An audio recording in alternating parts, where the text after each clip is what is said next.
Hello and welcome to today's episode of pianoTV. I am your host Allysia, and today we are going to be talking about Beethoven's very famous Fifth Symphony. This is a symphony that even the classically illiterate have heard. The opening four notes are known all around the world, and if you don't know what I'm talking about yet, you will in a minute when we listen to an example of it. This famous symphony has a very abrupt and intense feel to it. There's lots of stopping and starting and rushing forward and halting. But ultimately, even though it starts out really dark and tumultuous, we end on a happy note. It's very triumphant at the end. It's in a major key and all that. We are going to be looking through each of the four movements today. We're going to be listening to a few musical examples to talk about some of the concepts. And what I try to do with these analysis videos is make them approachable for people who don't really have much of a musical background. So if you're just like the casual music lover, then you should be able to still understand what I'm talking about in this video. Anyway, let's get started. Before we get into the nitty-gritty with this symphony, let's have a quick listen to the very famous opening four-note motif. These four notes have been used all across pop culture and are universally familiar to musicians and non-musicians alike.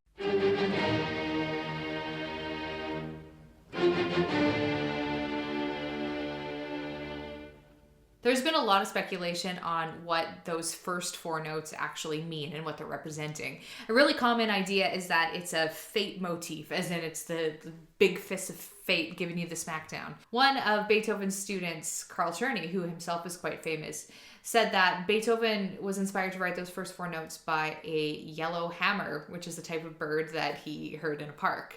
So, that's a completely different interpretation. There have also been other explanations, like it's the sound of war and victory, but regardless of what it means, the fact that we can instantly recognize it just based on the first couple seconds means that there's definitely some songwriting mastery at work. Now that we're all on the same page with what this symphony is, let's discuss just a few of the details. So this symphony was written by Ludwig van Beethoven between the years 1804 and 1808. Kind of went through a long process.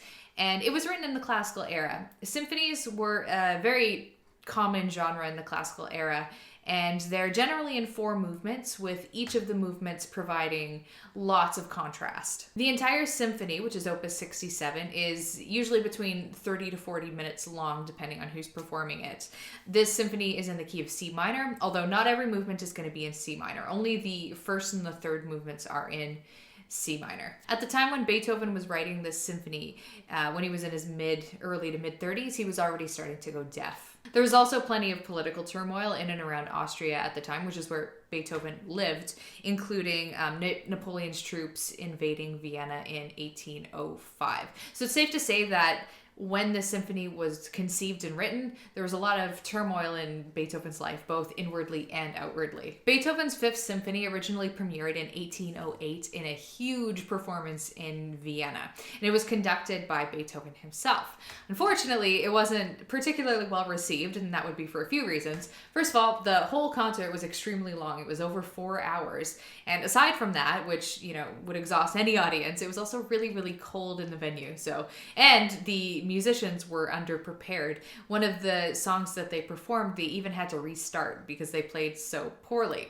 But despite the shoddy premiere situation, this symphony eventually became very well known. It was reviewed by a couple notable music reviewers, and that put it into the public spotlight so that it was well established in the repertoire by the mid-1800s. In general, Carlos Kleiber and the Vienna Philharmonic Orchestra's version of Beethoven's Fifth is widely considered to be the gold standard. It was recorded in the mid-1970s, but it's been remastered since, and you can find it on Spotify if that's something that you use. It's on the same album as the Seventh Symphony, and yeah, I highly recommend that you check it out. The movements of the symphony are as follows. We have Allegro con brio, and that's the sonata movement. We have Andante con moto, which is the slower second movement. The Scherzo and trio, which is fast and lively, and then we finish with Allegro, the fourth movement, which is in sort of a sonata form. There is some significance to Beethoven's choice of C minor for the symphony. He tended to use C minor for many of his stormier, more intense works. The author Charlie Rosen has this to say about Beethoven in the key of C minor. Beethoven in C minor has come to symbolize his artistic character. In every case, it reveals Beethoven as hero. C minor does not show Beethoven at his most subtle, but it does give him to us in his most extroverted form, where he seems to be most impatient of any compromise. So now we arrive at where we started this video at, the first movement and the opening first four notes. Since we've already talked about that, I want to move forward and we'll talk about the second theme. The opening movement, which is 8-ish minutes long, is the best known movement of the entire symphony, even beyond the first few notes, which are obviously really famous. It's written in sonata form, which was typical of the first movements of symphonies in the classical era. And if you'd like to learn more about sonata form, we do have a video on that I recommend you check out for more depth. But Cliff Notes version here, basically sonata form means that this movement has three parts. First part is the exposition. It's got all the main themes. The second part is the development, which takes those main themes and twists them around. And then it goes to the recapitulation. Think of it as a recap, which is basically the return of the exposition. In simple terms, you can think of sonata form as a complicated version of ABA form. There's also a coda at the end of this one. Let's talk about the second theme briefly.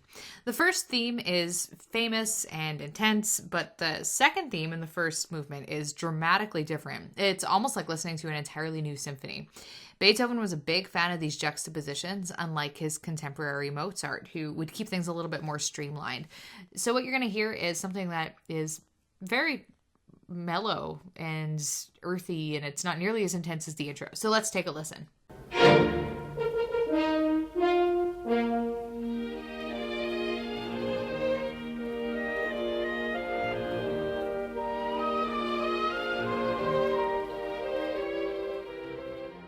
The second movement is slower. Andante con moto means walking speed with motion, and that's pretty typical of a four-movement symphony. This one's about 9 minutes long, and it's in double theme and variations form.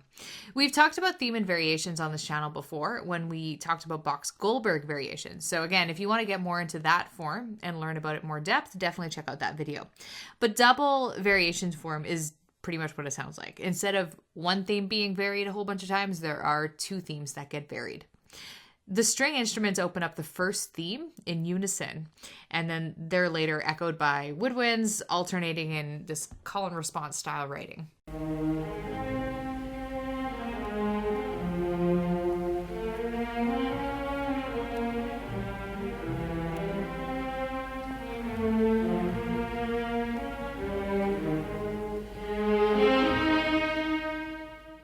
The second theme begins with clarinets taking the lead, starting calmly, but then quickly exploding into brass fanfare. As you listen through this movement, which I hope you listen to the whole thing, you're going to hear these two themes again, and you're going to hear how Beethoven manipulates them by playing with tempo, orchestration, dynamics, stuff like that. But let's take a quick listen to this melody of the second theme so you know what tune to listen for.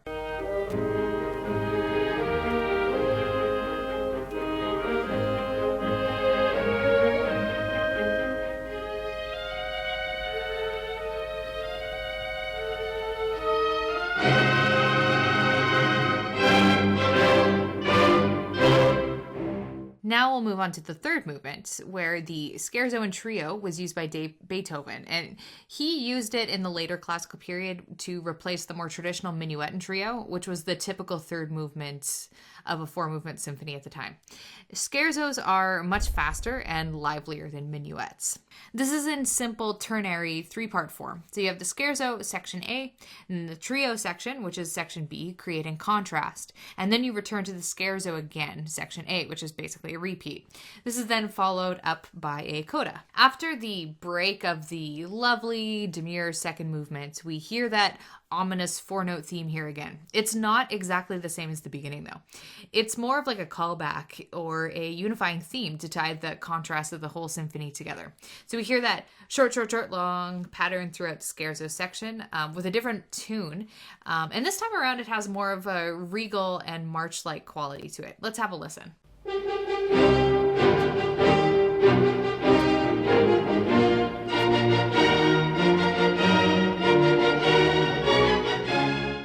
The opening notes of the third movement are heavily inspired by the opening notes of the fourth movement of Mozart's 40th Symphony. So these are what the opening notes of Mozart's theme are, and let's have a listen.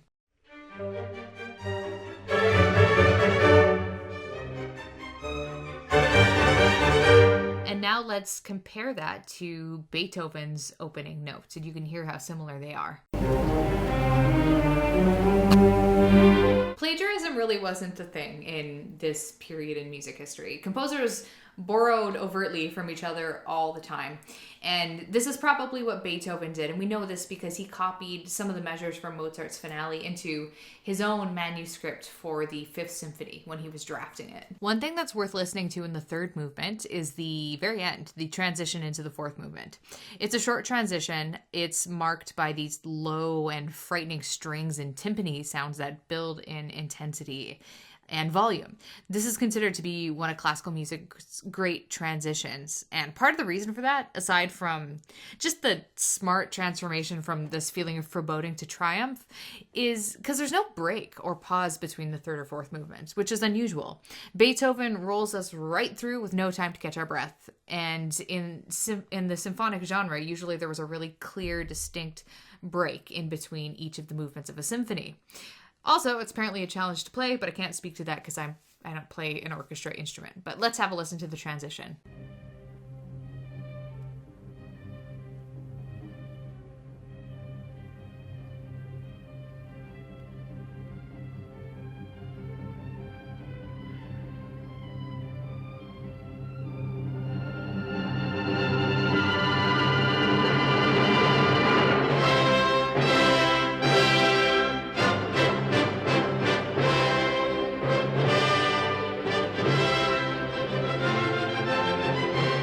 In the fourth movement, Beethoven made the unusual decision to end his symphony in C major.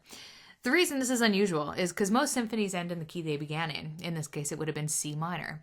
But Beethoven's quoted as saying the following: "Many assert that every minor piece must end in the minor. No, joy follows sorrow, sunshine, rain." The whole symphony ends with a whole bunch of C major chords to really drive the triumph home.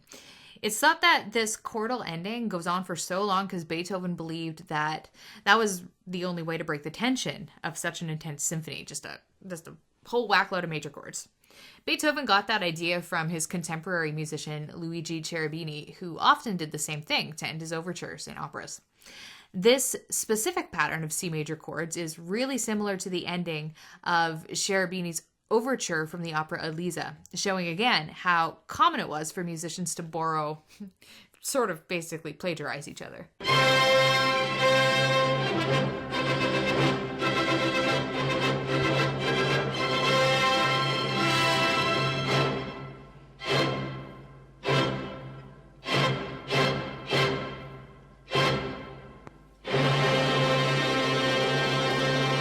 Thank you for watching today's video on Beethoven's Fifth. Hopefully you learned something, and I highly encourage you to go check out the full symphony version by Carlos Kleber. It's very, very good. It's a wild ride. You can come visit us on social media, on Instagram, Twitter, all that stuff. It'll be linked at the end below, as well as Patreon if you'd like to help support this channel.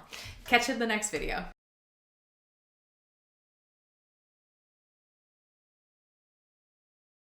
Listen to the very famous opening four note more.